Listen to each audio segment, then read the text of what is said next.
Have you ever felt trapped by your own need to control everything around you? Do you find yourself constantly fighting against life's natural flow, exhausting yourself in a futile attempt to manage every thought, emotion, and circumstance? You're not alone. Millions of people struggle with this very issue, believing that control is the key to happiness and success. But what if I told you that the opposite might be true? What if the secret to genuine peace and authentic living lies not in tightening your grip, but in learning to let go? In this exploration, we'll uncover the profound truth about living without control and discover how this counterintuitive approach can transform your entire existence. How can one live without control? We grow up in a world built on the principle of control, controlling behavior, controlling thoughts, controlling emotions, and ultimately controlling the very life that flows through us. Within that defining framework, the mind learns to tense up, resist, and adjust everything to fit the right that has been taught. But the more we try to control, the further we drift from ourselves.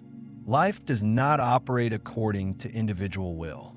It does not fit into the mold of right or wrong set by someone else. It is free, flexible, vast, and unfragmented. And within that natural operation, a deep awareness emerges, not from will, not from forced effort, but from something more subtle, pure observation.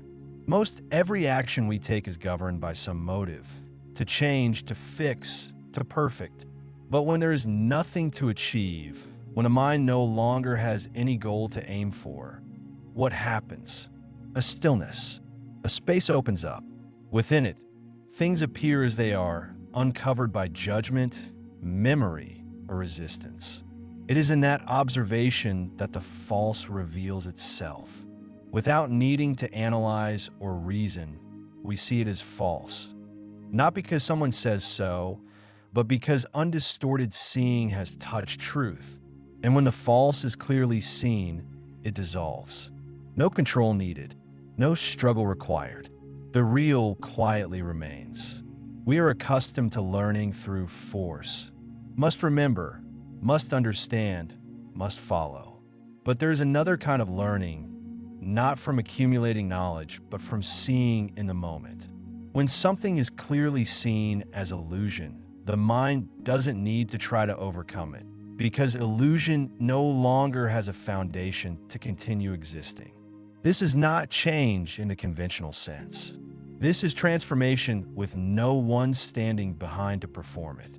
In that state, the I, the one who always tries to control, becomes unnecessary. Not because we deny ourselves, but because that very I is a product of thought, an illusion maintained by clinging to control. When there is nothing left to control, the I dissolves into pure presence. People often ask, if we don't control, how can we live in this chaotic world? But that question stems from fear, not from understanding. When you truly live without control, you don't become a chaotic person.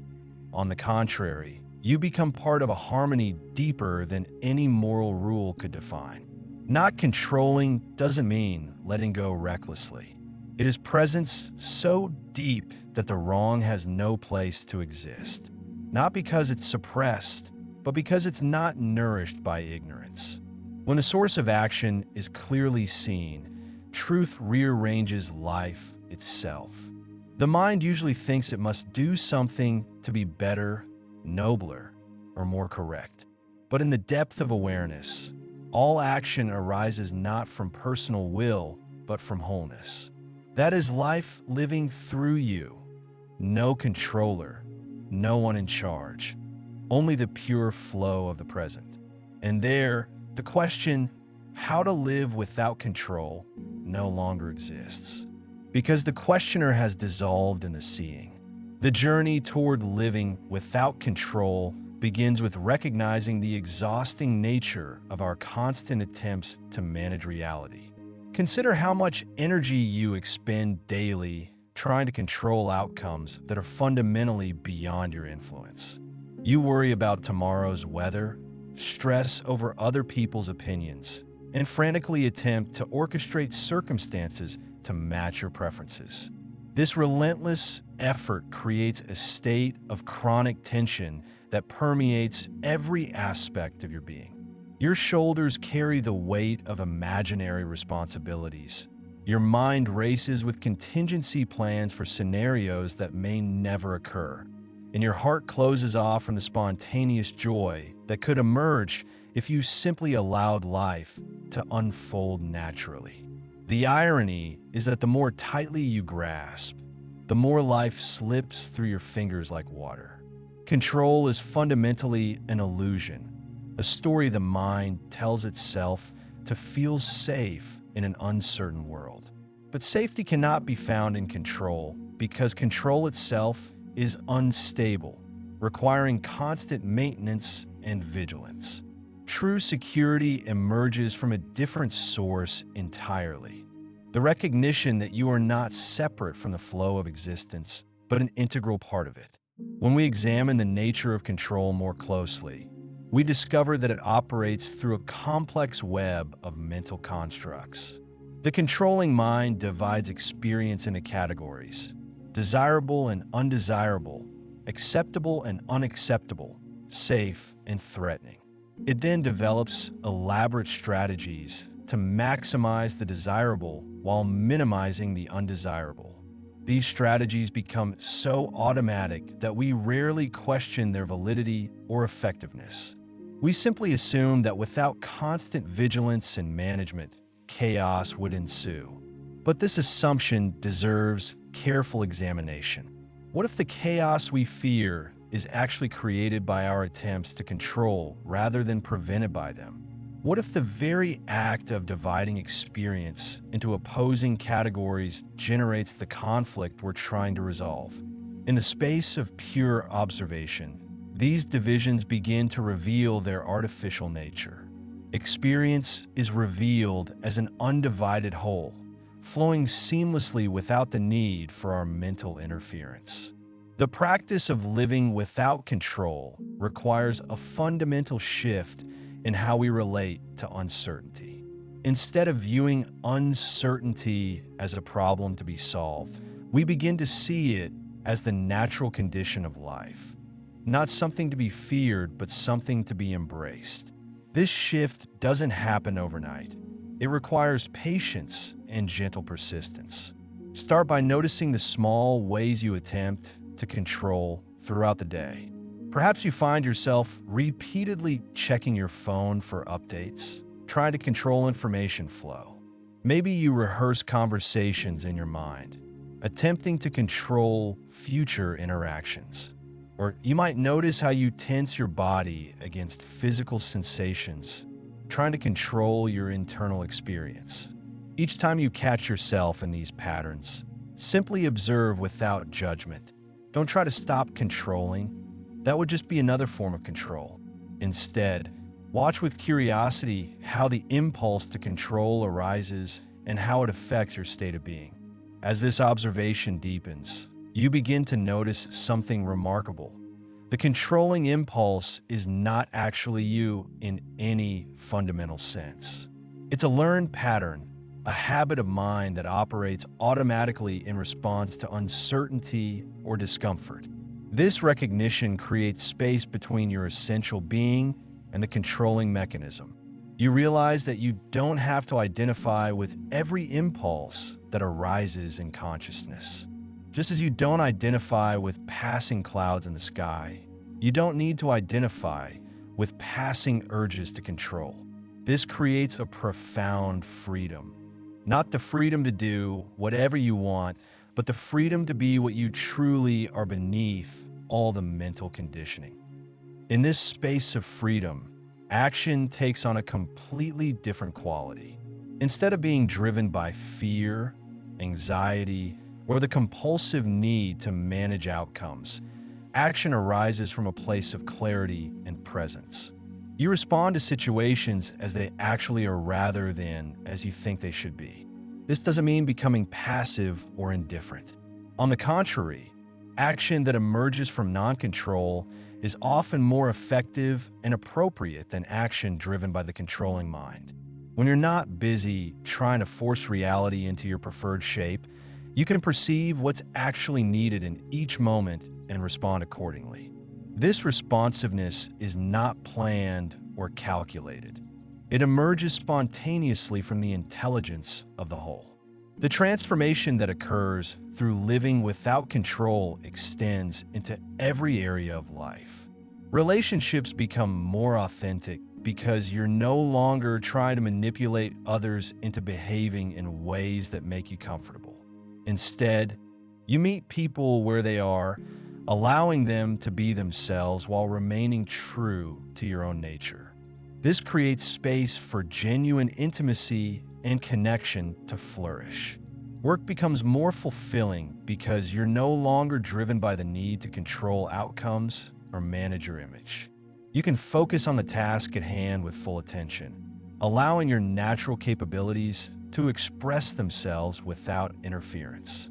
Even challenges and difficulties are met with a different quality of attention, not as problems to be solved, but as aspects of life to be fully experienced and learned from. The mind often protests against this approach, arguing that without control, everything will fall apart. It presents scenarios of disaster and chaos, insisting that vigilant management is necessary for survival. These fears deserve compassionate attention rather than dismissal. The mind has developed these patterns as a survival strategy, and they serve a purpose at some point in your development. However, many of these patterns are now outdated and counterproductive. By observing them with kindness rather than resistance, you allow them to naturally release their grip on your consciousness. This process cannot be forced or hurried. It unfolds in its own time as awareness deepens and trust in the natural intelligence of life grows. One of the most profound aspects of living without control is the discovery that life has its own wisdom and direction. When you stop trying to impose your limited perspective on the vast complexity of existence, you begin to sense a deeper intelligence at work. This intelligence is not separate from you. It is the very essence of what you are. It's the same intelligence that grows your hair, beats your heart, and orchestrates the countless biological processes that sustain your life without any conscious effort on your part. This same intelligence is available to guide your choices and actions if you learn to trust it rather than override it with mental control. Developing this trust requires practice and patience. Begin by paying attention to moments when you naturally act without thinking. Perhaps when you're absorbed in a creative activity, engaged in meaningful conversation, or responding to an emergency. In these moments, notice how action arises spontaneously without the usual mental deliberation and control. There's an effortless quality to this action, a sense of being moved by something larger than your personal will. These experiences offer glimpses of what life could be like if you lived more consistently from this place of natural responsiveness. As you explore living without control, you may encounter periods of discomfort or disorientation. This is natural and temporary. The mind has been accustomed to its role as manager and controller, and it may feel threatened by this new approach. During these transitional periods, be gentle with yourself. Don't try to force the process or judge yourself for moments when you fall back into old patterns. Instead, treat each experience as valuable feedback, helping you understand more deeply how control operates in your life and how freedom from control feels in your body and being. The practice of living without control is not about becoming passive or irresponsible. It's about discovering a different source of action, one that is more aligned with the natural flow of life and therefore more effective and harmonious. When you act from this place, you're not fighting against reality, but working with it. You become like water, finding the natural path through whatever landscape you encounter. This doesn't mean avoiding challenges or difficulties, but meeting them with a different quality of attention, one that is open, responsive, and intelligent rather than rigid, reactive, and controlling. Over time, as this new way of being becomes more established, you begin to notice profound changes in your overall experience of life. Stress levels naturally decrease because you're no longer carrying the impossible burden of trying to control the uncontrollable. Energy that was previously tied up in mental management becomes available for creative expression and genuine engagement with life. Relationships deepen because you're more present and authentic. Work becomes more fulfilling because you're aligned with your natural capabilities rather than fighting against them. Most importantly, you begin to experience a sense of peace and contentment that doesn't depend on external circumstances being arranged in any particular way. This peace is not the result of getting what you want or avoiding what you don't want. It emerges from recognizing that you are not separate from the totality of existence, that your well-being is not dependent on controlling outcomes, but on aligning with the deeper intelligence that moves through all of life. In this recognition, the question of how to live without control dissolves, because there is no longer a separate self who needs to control anything. There is simply life living itself through the unique expression that you are, moment by moment, breath by breath, in perfect harmony with the whole.